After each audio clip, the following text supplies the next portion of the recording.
podcast is part of the Sports Social Podcast Network.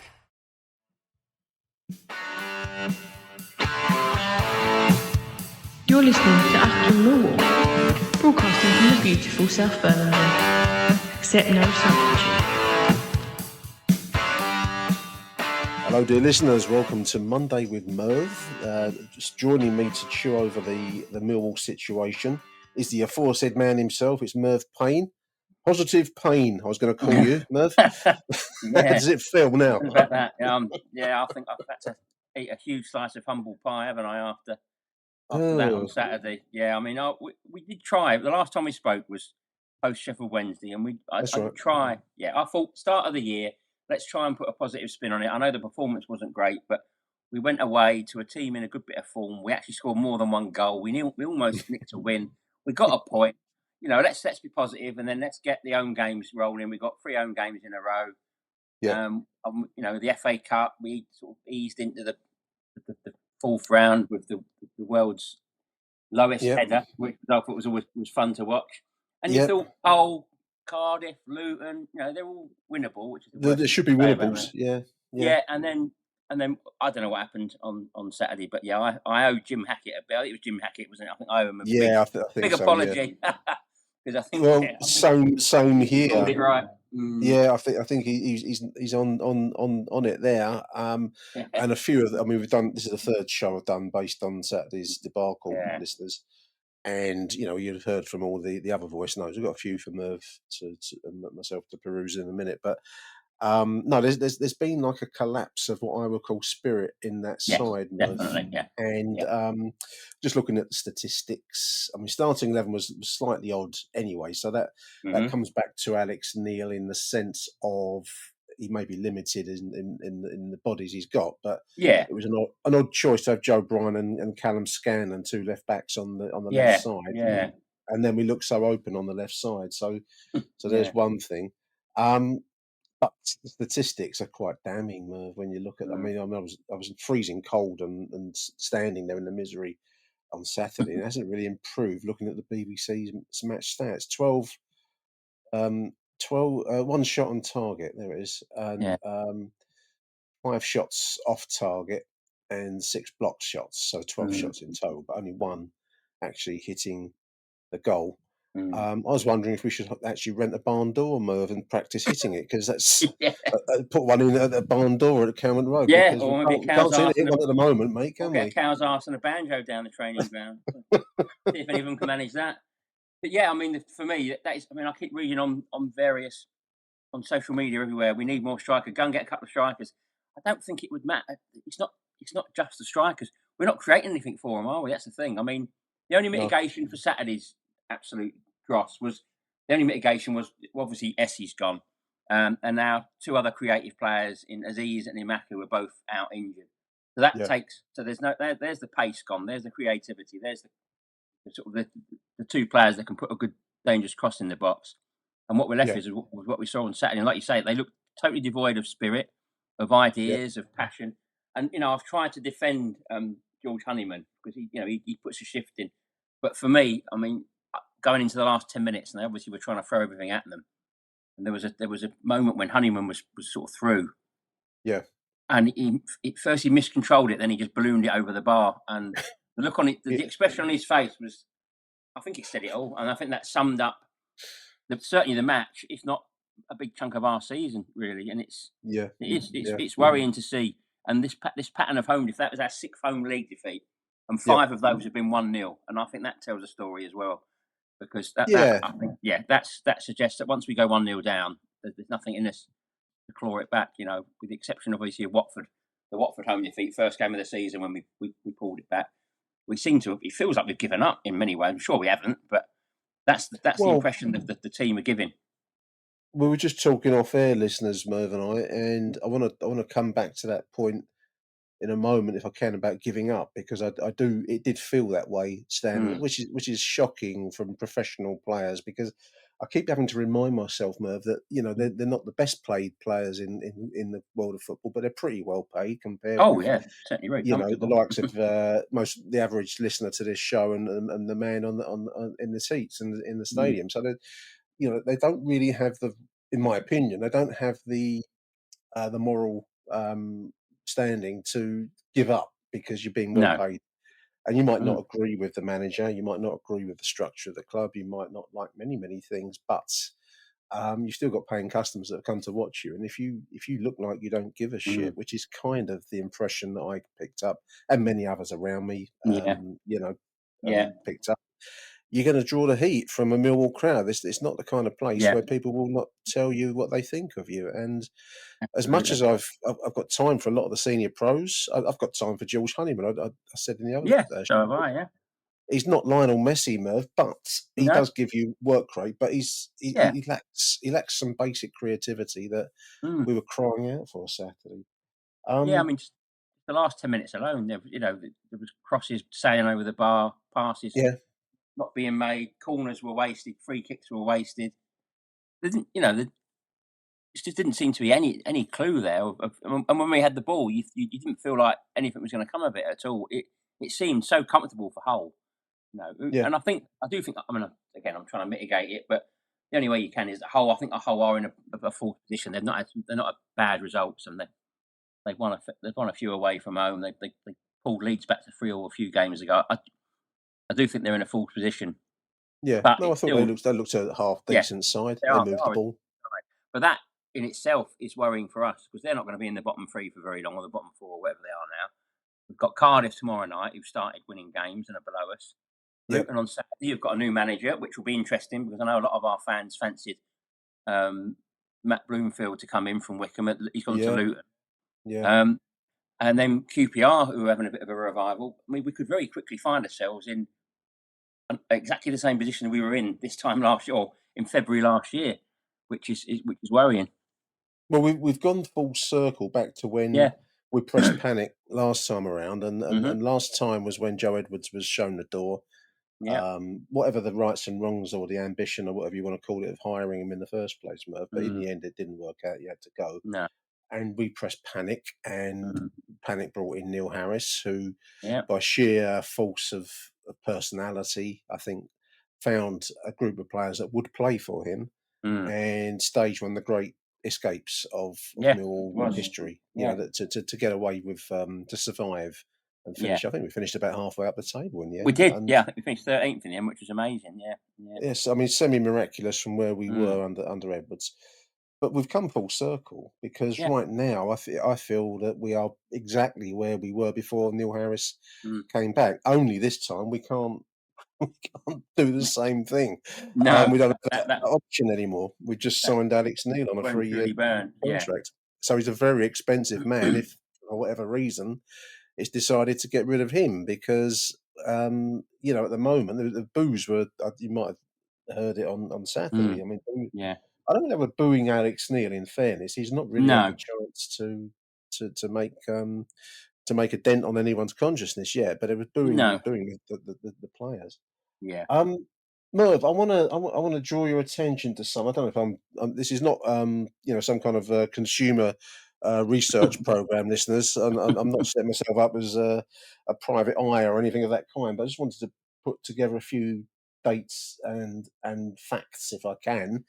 Um, the loss of form that we're currently enduring at the moment, it looks like it'll go on forever at the moment, but Mm. we weren't doing too badly. We had that unbeaten run under Neil Harris. I want to take you back to the Oxford game Mm. on the 30th of November, where we kind of threw away 3 points. We were leading Yeah. at half time, and they equalised late, didn't they? Finished 1-1. Mm. But at Yeah. that point, that was the ninth unbeaten performance in a row, and Yeah. I know that might be a little bit of a freak streak, if you can put it that way. But we were ninth in the table, Yeah. 9 unbeaten, and the likes of you and I and others were dreaming, weren't we? I mean, you're starting to Mm. think Yeah. about, could a playoff run after Christmas with a few judicious signings, could that actually happen? And that seems like a very, very long while ago. But something that struck me, and I'm Mm. open to, I'm open to be sniped at for listeners if you want to come back at me. But that was on the 30th of November, Merv, Mm. Yeah. very end of November. Mhm. Harris, I think, went the week after. I can't remember the date that he went. It was soon afterwards.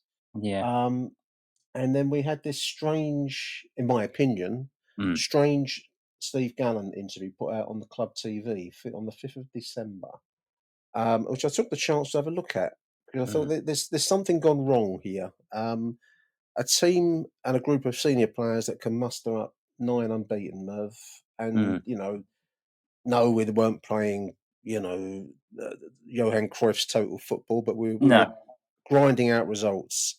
And these are a bunch of seasoned salts that have been around the track a few times. So then they were not the dishevelled heap that we watched on Saturday.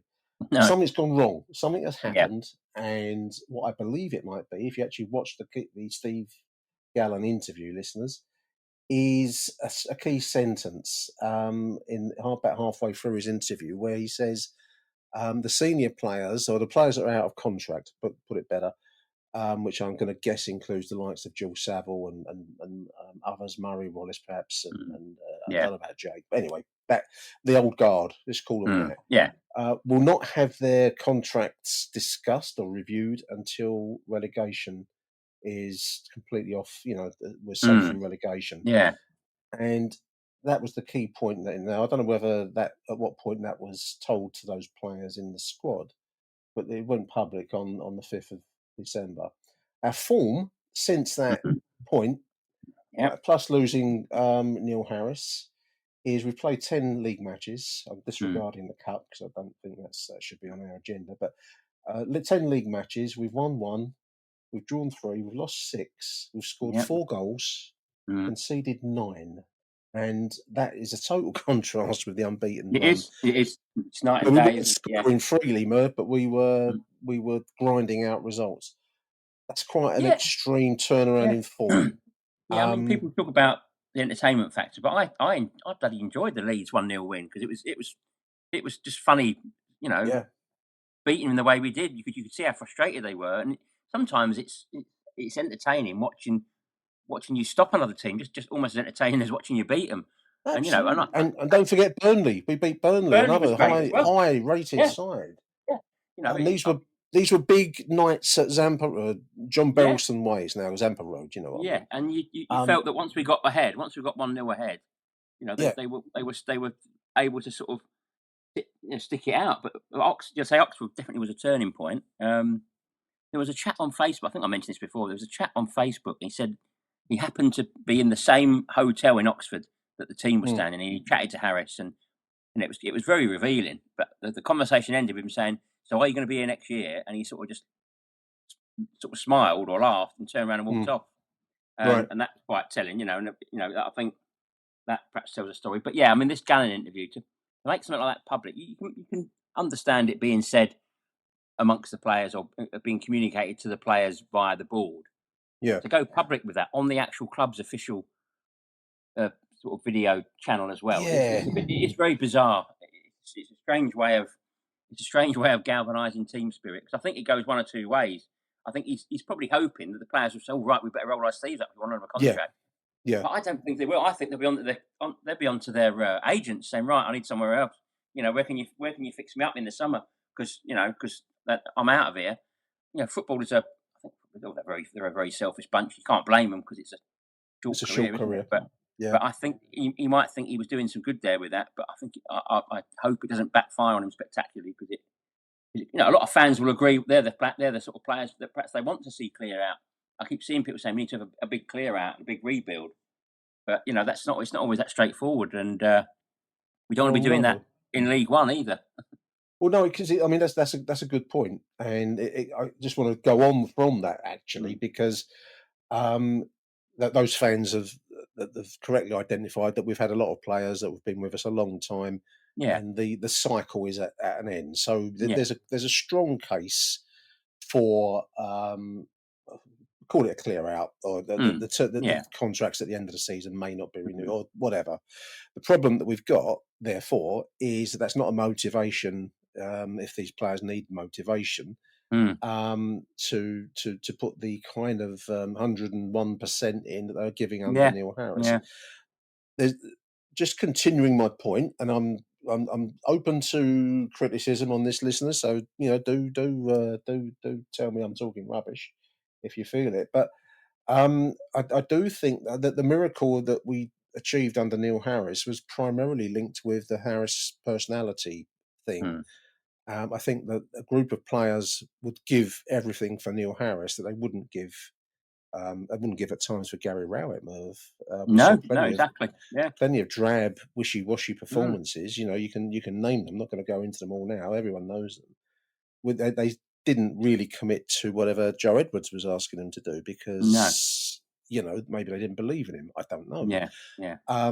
They did seem to believe in Neil Harris. They did raise their game. They achieved staved off relegation last season, and they put together a 9-game unbeaten run that took us to the fringes of the top half of the table. And then since this interview, it strikes me, and whether it may just be coincidental points in time, listeners, I don't know, but it seems that form has gone not even down the pan; it's gone down the River Thames, Merv, into the Thames estuary. So there it is. I'm just saying, is the uncertainty over their position sapping their will to play? I don't know. Many will get angry at that if that's the case. But it kind of links in with what I thought we saw on Saturday. Yeah, definitely. Now, the rights and wrongs or the psychology of that, if that's all true, I don't know. But it's just speculation on my part. But I thought, well, let's have a look at. I watched the interview where great play was made, and it's been made a few times. James Berylston's given interviews about this new, the new kind of business model of effectively buying players cheaply, talent, and then polishing it up and selling it on expensively, like we've just done with Romain Esse. Yeah. I think, I don't know if you'd agree, Merv. I think that's about the only way, short of us finding gold beneath the den or a large undiscovered crude oil field. It's about the only way that we're going to, sustain ourselves as a football club. So it makes business sense to me. It does, yeah. And there's a project. Steve Gallen, when he does this interview with Max on Mill TV, 5th of December, listeners, if you want to have a look at it, have a look at it if you do. But he repeatedly says this is a project and uses that word a few times. I think he likes the sound of it being a project. It sounds a bit management speak. So I thought, let's have a look at the signings we've made, including now, of course, Aaron Connolly and the French boy Tristan Kramer. But I thought I'd have a quick look on and see what kind of signings the project has made, if you want to put it that way, because it's predicated, Merv, on finding talented players that you can develop and sell. Yeah. So I've had a quick look. I'm going to exclude some of the under 21s. I don't know them, and it's not fair to assess them. So we don't know if they're good or bad. But anyway, let's leave them to one side. So the first name, if you want to put it this way, is Mihailo Ivanovic, signed on the 30th of August. This strikes. I mean, I'm perhaps going out on a slight limb saying this is a Gallen signing. I don't think it was a Neil Harris signing. I think he made his from what we only know. Feelings plain. We know all we have here is hearsay. But again, I'm going back to this chap who he seemed very genuine when he spoke to Harris. According to him, the only two signings that Harris had a say in was Tanganga and Coburn, and the rest were all basically foisted upon him. Yeah. So I agree. That's been my what I've picked up. There's many ways that you get information. So Mihailo Ivanovic, undisclosed fee, thought to be in the region of €3 million, which I think is about £2.5 million, isn't it? Something like that. And I don't know. How do we assess him? I don't know that I would. Having seen him a few times, he's started a few times now, Merv. Yeah. He's got a few nice goal poacher finishes. He scored a couple of goals, leaving aside the cup one the other day. But I don't know that I would call him a starting striker. If you're in a relegation fight, I don't know he's a starting striker at Championship level yet. I'll put that as a caveat. I think this Would is you where agree? Harris. Yeah, I totally agree. I think this is where Harris maybe where the sort of the things started to unravel, because he obviously wasn't playing him. He didn't think he was ready, and it clearly seems he was under some sort of pressure to play him, because since Harris has gone, he's figured a lot more. And I think I made the comparison last time we spoke to Ben Brereton, who was at Forest. He was Yeah. 19. Mowbray, who was at Blackburn at the time, knew of him, rated him. They spent £7 million on him, and I think he barely played a game for Forest in the Championship. Yeah. And you never saw him. You hardly saw him. I think it was 18 months before he broke into the first team, and then he scored stacks of goals and ended up, getting a big money move. Well, it wasn't a big money move; it went to free in the end. But yeah, he was a top Championship striker. But it took like nearly 2 years for him to go from a 19-year-old prospect to sort of the finished article, if you like. And that was £7 million of investment. I think it was 2016. I think that was 2018. It was a long time ago.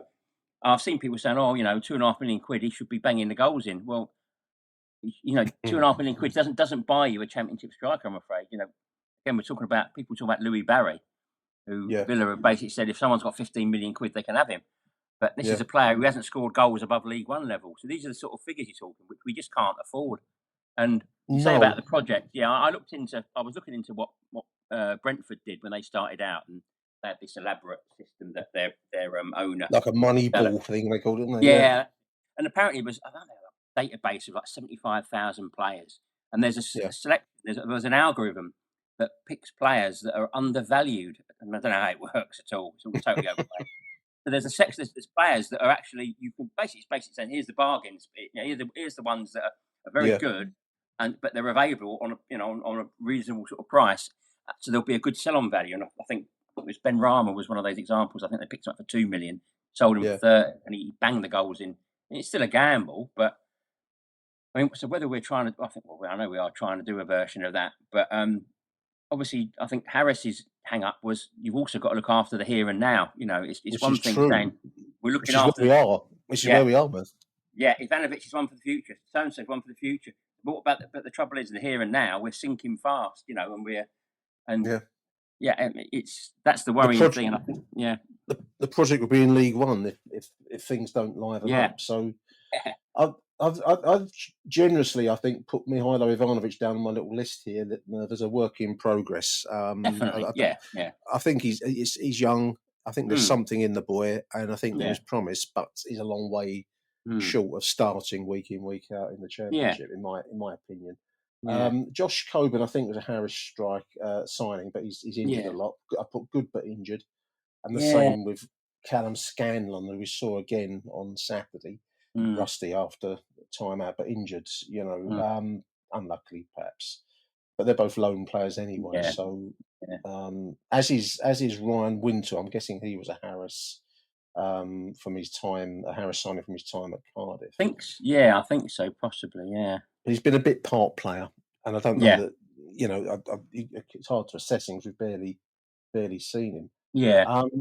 Moving along, we've paid money for Danny Kelly from Glasgow Celtic. Thought to be that was a weird one, wasn't it? Yeah, because we could have had him for nothing end of the season, couldn't we? Yeah, we've paid 400. We've not seen him really. Yeah. I mean, and he's injured as well. He's injured, and he looked very young. And his team photograph looks like one of the schoolboys on a day trip from the local primary schools. Put a Millwall shirt on, Yeah. So there we are. That's another. The project has paid €3 million, €3 million, 2.5 mil for Ivanovic, 400,000 for Danny Kelly. Neither of whom have made much of an impact. Ivanovic slightly more. Star, I don't know if this was a Gallen signing or if it was a Harris signing, to be honest. Femi Aziz. We paid £1 million to £1 million for Femi Aziz. Now he's been a success, and I think he's star player must pick creative. So I don't know who. Let's put it down to the project because I don't want to be too condemnatory of it. No. Liam Roberts is a reserve goalkeeper, so we can't really judge him. Sean Hutchinson, I think, was a Harris signing. He came back, didn't he? Reserve. Lucas Jensen, I think is okay. We paid 400,000 for Lucas Jensen.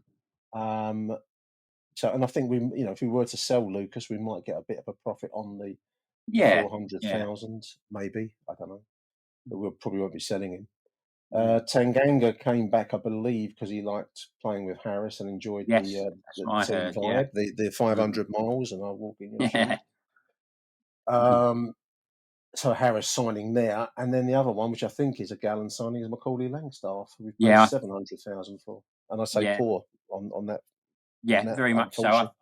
I think it just feels a bit naive. It's like they've said, right, well, here's someone who scored loads of goals in the lower leagues. Yeah, You know, give it a go. And I yeah, remember the first thing Harris said about him was he's going to have to learn to play a different way than he's used to. And I yeah, saw a few County fans when Mill supporters were sort of trying to gauge what he was like on social media, various sort of Facebook pages or whatever. And yeah, the same comment came from a few Notts County fans, and you've got to play him in a certain system. So we yeah. we play a certain system, and they're still playing it now, and they're still scoring loads of goals now with someone else up front.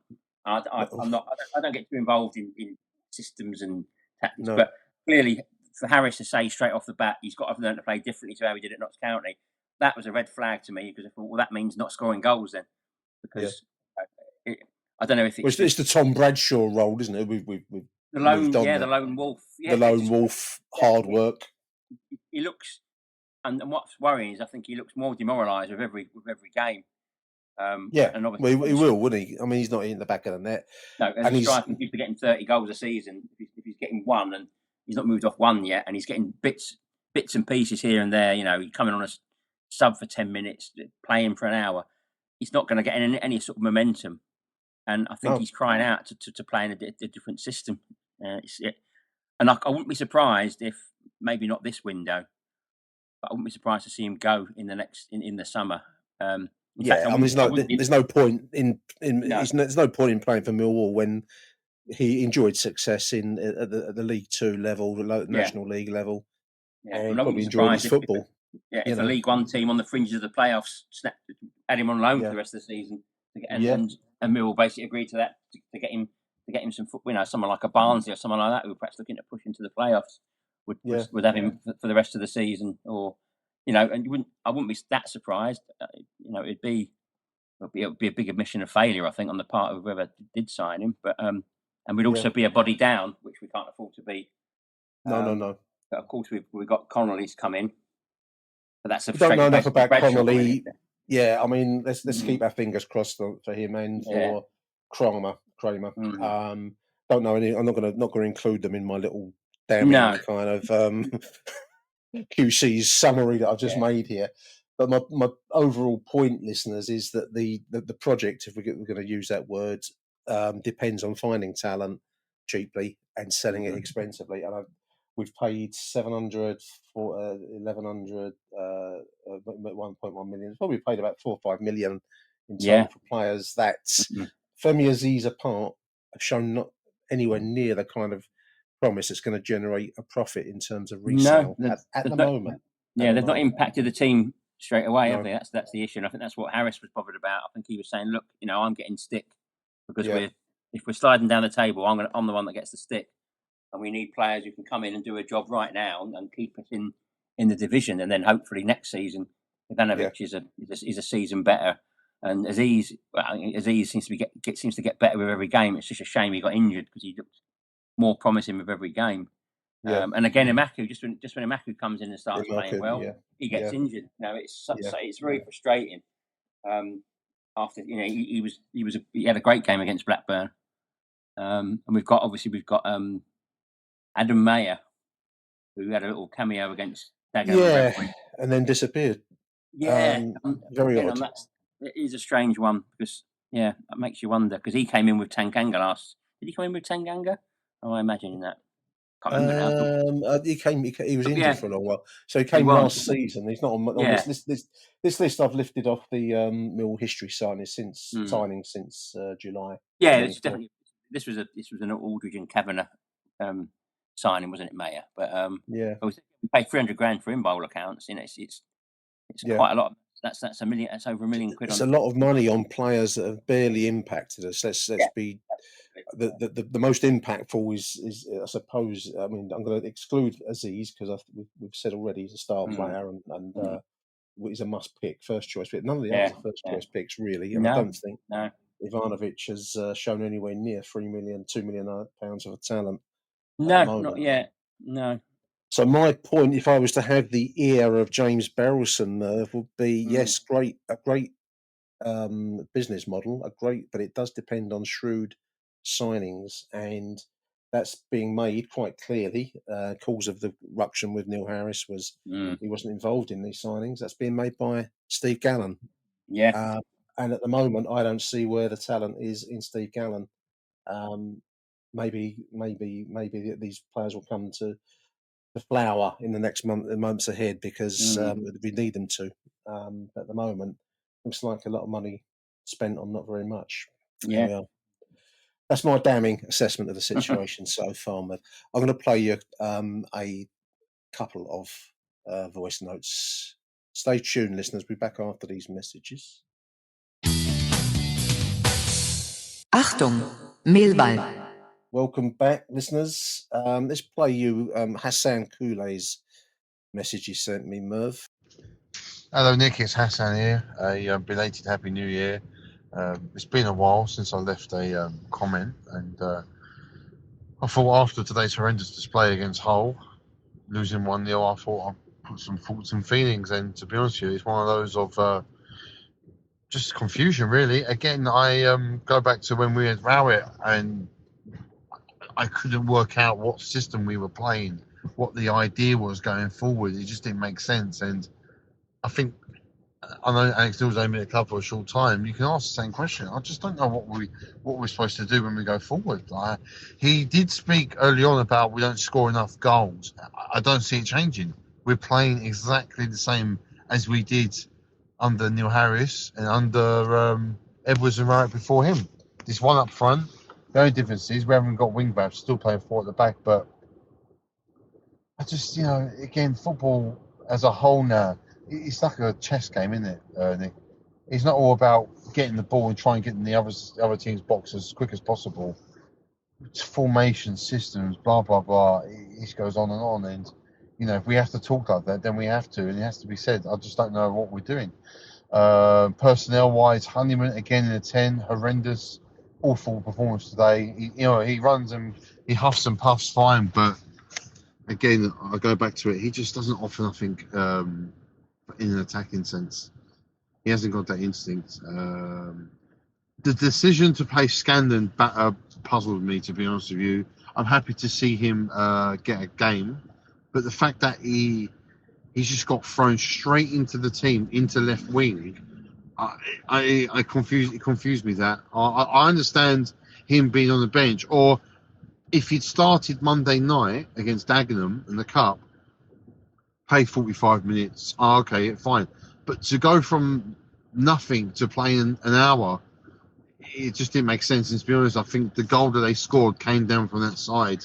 Brian, let's face it, he struggles on his own. He can't defend very well. It just goes to show how much legwork Eze was putting in, trying to back him up, because Scandon was all over the shop. He did struggle to that. I'm not going to give him. I can't be too critical. Obviously, he's been out for a long time. But I didn't get that. I didn't get that at all. I know Aziz is injured, but yeah, I'd rather have played Williams. At least he's been in and around the first team already. He was in the match day squad a couple of weeks ago. So yeah, questionable. What more for me is done. I think he needs to go. I'm finished with him now. He just looks like he can't offer anything. I don't know what's happened to him. He runs like he looks like he's shit himself. Balls bouncing off him. Even when he got through in the first half, I think he picked up a free kick. He was never in control of the ball. He just looks, even he runs with his head down. We know that, but his whole demeanour, he just looks fucked. He just looks absolutely fucked. So I think he's done. We need to get a shot of him. What else is there? Again, Ivanovic, he tries one up front. Of course, you're going to struggle. I don't know where we go from here. I think Alex Neil, he needs to be not so stubborn. He didn't change the system at all today. I know he's just come in again, but today was a win. I came in today thinking, do you know what? I'm looking forward to seeing a couple of new players. A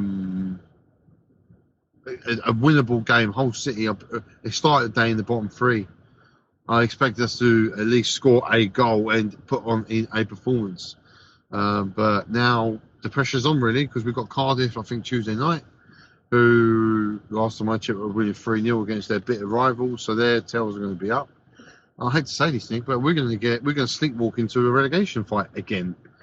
We need to start scoring some goals, mate. We need to start scoring some goals. And Connolly came on. You can clearly see that he's not a left winger. He looked very uncomfortable out there. Didn't do anything of any merit. Yeah, I don't know. I actually feel quite disheartened after today, and questioning where we go from here. But otherwise, I hope you're well, and till next time. Fantastic stuff, Hassan. There's some really colourful analogies in there, Merv. I couldn't invent some of those situations, but well done, Hassan. But yeah. I mean, I totally agree with him. I mean, the mystery that is Duncan Watmore. I don't know what's happened because the first few games of the season, he looked lively, didn't he? The live wire, yeah, goal-getting player, hungry player that we were needing, and he seemed to be hungry for goals. He seems to have loads of energy, loads of pace. I think did he get a knock or was it rotation? I can't remember now why I think he was. I think he had a knock, but when he looked to link up with Coburn as well. He looked like him and Coburn had a bit of an understanding. Yeah.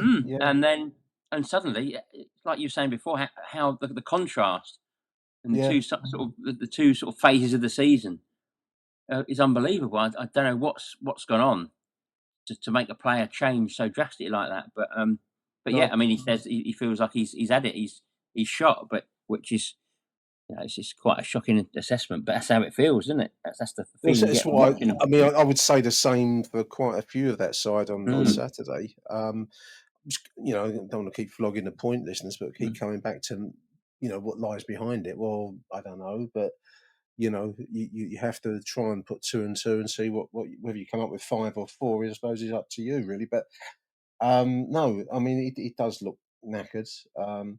Honeyman, we've said already he lacks the creative. We're crying out for someone that can put their foot on the ball and pick a pass. I thought the boy Bangura, when he came in, showed some hints of it against Dagenham. National League level, Merv, but I think if there's a future, there is whatever future there is. It's got to depend on these youngsters. We need to find the talent that we have within our under 21 squad and give them a chance, because the old salts don't look like they got their heart in it anymore, rightly or wrongly. But, that's all I can think of. Yeah, I mean, I keep hearing when the 2 times we've obviously been changing manager the last year or so. There's been calls for Nugent to be given a try because of the style of football he plays in under 21s is so much more attractive and attacking, and whether he wants it. Whether he wants it behind the scenes. And is that style transferable to the Championship? Because it's such a tough division. Yeah, but certainly Reece Bangura Williams looks a good talent. He took his goal well, but he does what it is we're crying out for. And that is he gets the ball and he wants the ball. He's got some pace. He's got some tricks, and he wants to run at defences. No one else seems to be willing to do that. No. There's him. There's obviously Aziz. There's Imaku. And since then, I think before that it was Jed Wallace. Players. That's all you want. That's all you need is someone who's got a bit of pace and can run at defenders and cause them problems and get the. I still think the guy was right. It is systems and formations and all. I do think when he compared it to a game of chess, I do think we obsess too much over the opposition these days. I mean, I know I've not got any coaching badges, but it does feel like too many times we're bothered about just all the little silly little details about what sort of formation we're in when we got the ball, when we haven't got the ball, and I think that's been the problem with this squad. I think too many times, too many various coaches have overcomplicated, and I think perhaps Harris's strong point was to just to simplify it. And if he identified a system, he identified a system that the players were all comfortable with. We've seen it so many times down there. We've seen Holloway try it. Like, fitting players into a system that doesn't suit them, rather than fitting a system into the players that they can play. And if that's happening again, then Alex Neil said when his interview when he joined, he said he doesn't believe in 1,000 passes to get from back to front, but also he doesn't believe in being too direct. He feels that he likes to play sort of a halfway between the two, which is music to our ears. It's what we need. You know, you do need to be Yeah, direct yeah. sometimes, and we don't want to see 50 passes across the back and that. But whether he can do that or not, again, is this a system that he's bringing in that the players can't play, or it throws up more bloody questions than answers again, doesn't it? Yeah, we're back. Who knows? Who knows? I mean, clearly, the clock is ticking. The relegation. I think it was Hassan said there we're in a relegation fight. And I make you right, Hassan. Listeners, we're going to take a little short break. After the jingle, Merv and I will be listening to Rob Woodford and then Aussie Dave. Stay tuned. Achtung, Millwall. Yeah, just a few reflections from Block 4, Nick, and sometimes you just don't know where to start, do you? Just disappointment from me, really, you know, with a lack of creativity and a cutting edge. I know there's a lot of shit online digging out the gaffer and digging out the players for some of these people. You know, they need to take a step back because, you know, we played three at the back in the first half. Joe Bryan on the left side of a back three with Ryan Leonard and Callum Scanlon as wing-backs. And Scanlon really struggled yesterday, didn't he? You know, much in the same way that Adam Mayer did in the previous game.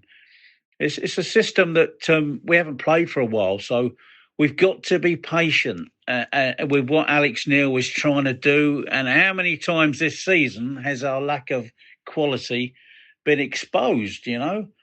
Let's also be aware that we are missing key players like Rom now and Femi, Idemo and Josh Coburn. And we've scored fewer goals than any other championship club this season. So it's pretty obvious where we need strengthening. And a proven championship goal scorer is desperately needed and needed to stay fit when we get one.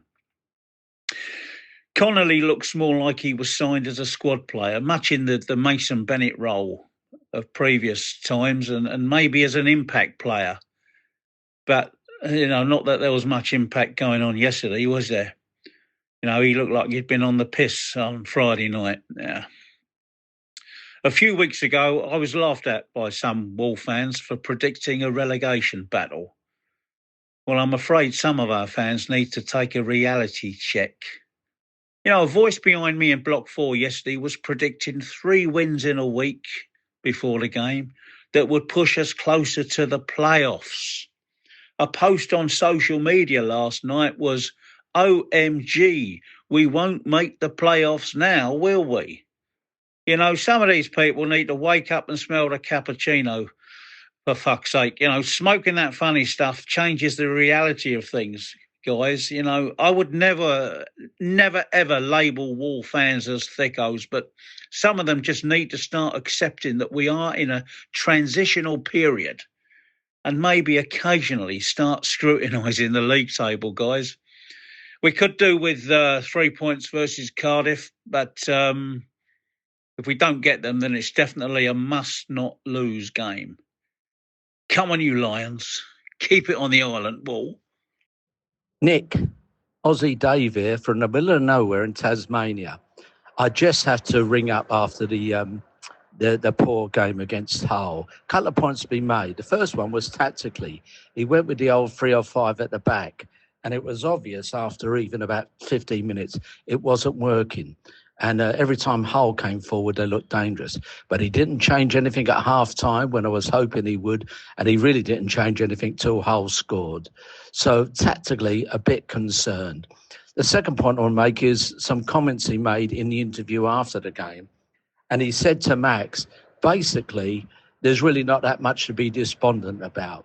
Well, I don't know what game he was watching, and I hope we don't start getting the typical managerial bullshit after games. I've got hope in Alex Neil, but I must admit I'm a bit disappointed. Finally, a couple of games ago, you could work out we only needed 6 or 7 games to get the magical 50 points to avoid relegation. Those games included Oxford at home, lost. Hull at home, lost. Lucky to get a point at Sheffield Wednesday. Now, we've got some relatively easy games coming up, Cardiff, etc., Luton. If we lose those, we're not going to get those 6 or 7 games, and we are in the deep poo-poos. Bye, Nick from sunny Tasmania. Van Diemen's Land, they used to call that, Dave, back in it was one of the most notorious penal colonies. There we are, Van Diemen's Land, renamed Tasmania. Big thank you, Aussie Dave, and then Rob beforehand. I can't argue with anything both of the chaps have said there. It does concern me there are Millwall fans using the expression OMG out there, Merv. That's true, that bothers me a lot. Yeah.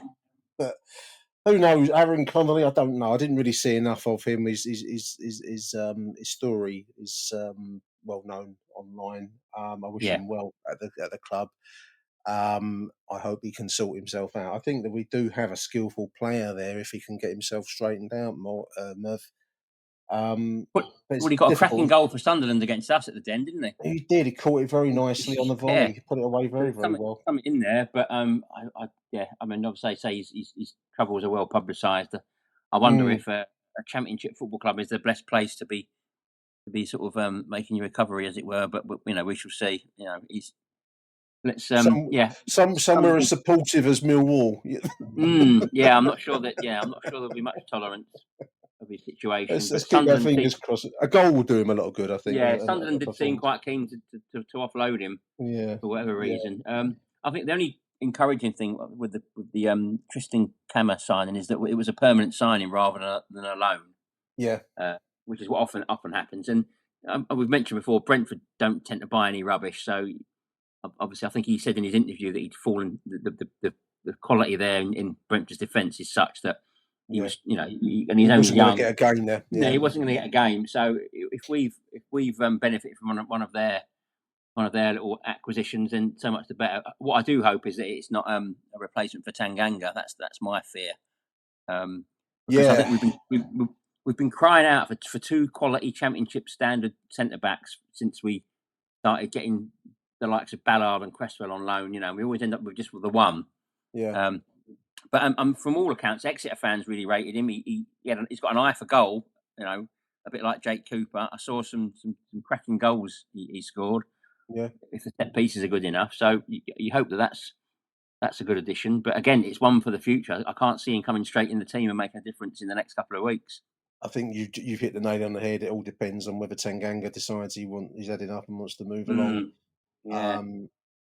Within this window. And as Rob says, a transitional period. Yes, I agree with you there, Rob. Transitional period.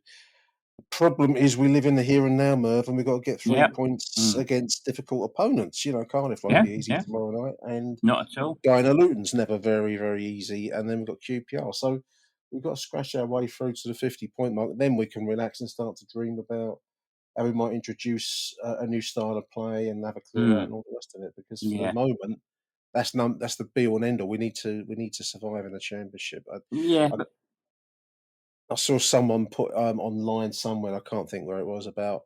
If you go down to League One, you'd have the biggest budget in League One. I don't think I want to be that club. I think I want to stay in the Championship because the cost of league relegation is high. It is in terms of revenue. We may have the budget is going to be affected by the revenue, given how James Berylson's running the club now. But an interesting thing about the thinking that the Gallen interview again, saying that players are going to have to avoid relegation if they want to renew their contracts. That to me, it seems a bit so. Basically, if these players who don't appear to be good enough keep us up, they stay. So that would be the logic. But then who knows? I don't know. Yeah. Clear out that everyone feels so badly needed. It doesn't happen. Yeah. So, they're going to go back on that, and even if they stay up, still not renew the contracts. Or I'm not sure. Perhaps you must know what you're saying, but that's how it comes across to me. Is we could end up. I don't know. We could end up in exactly the same position again next season. Really. Yeah. Do have a look, listeners. It's on the Mill TV on the official club site. If you subscribe, I think you got to subscribe to see it. Have a look at it. See what you think to the Steve Gallen. It's an easy mistake to make. Steve Gallen interview and see what you make of it.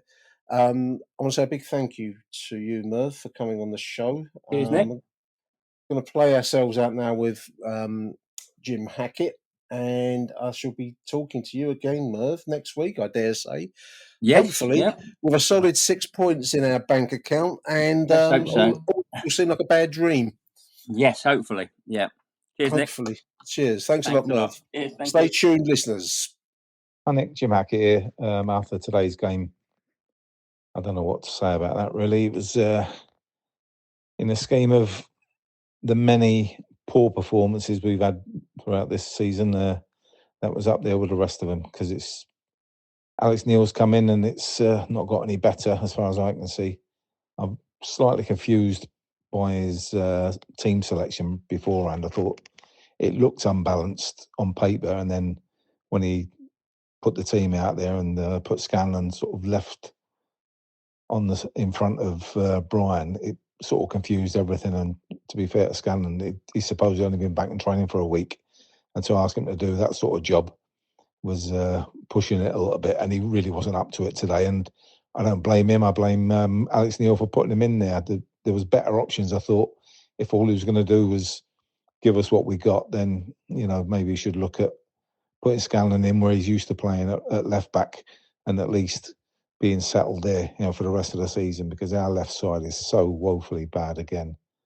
I know the goal came off Cooper's heel, but the fact that it got to where it got to for the cross is testament again to what a weak side we've got, in terms of opposition can come down that side at will, and we're just a pass away or a cross away from a problem, and that's how it turned out again today.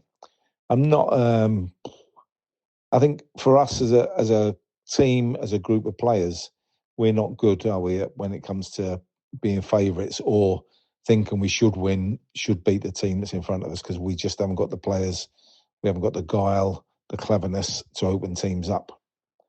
And then obviously we always get caught with a poor goal, and they're always poor goals, and nobody has to work too hard to score good goals against us, because we'll give them a chance, and that's exactly what happened today. I know it come off Cooper's heel, but the fact that he got into that position was always going to happen, I suppose, at some point.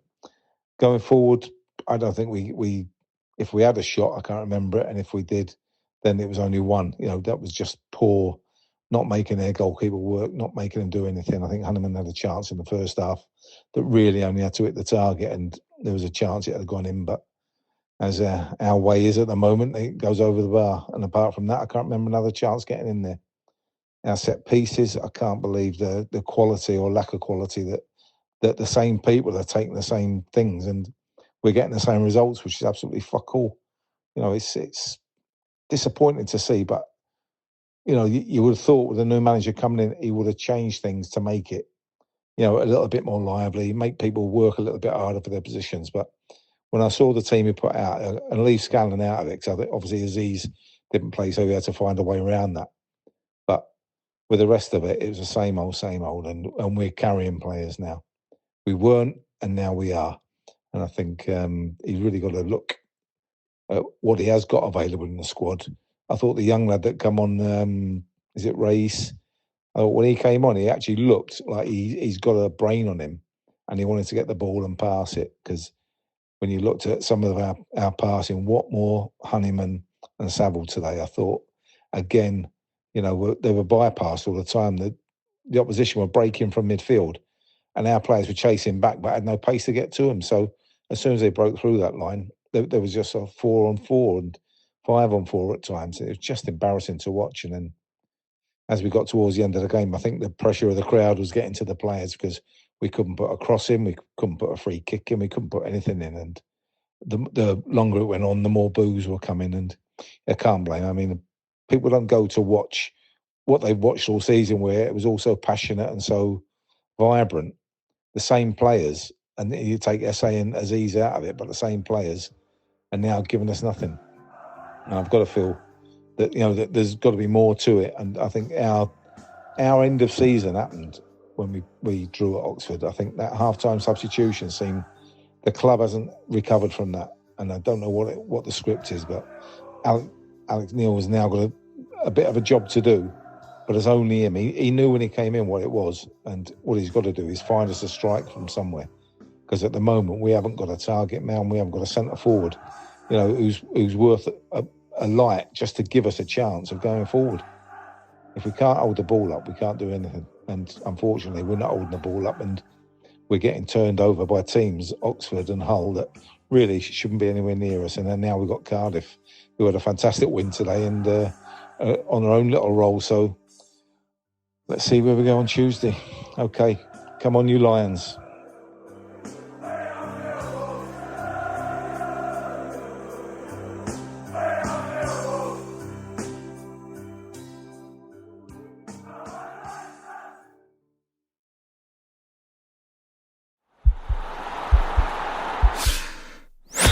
This podcast is part of the Sports Social Podcast Network.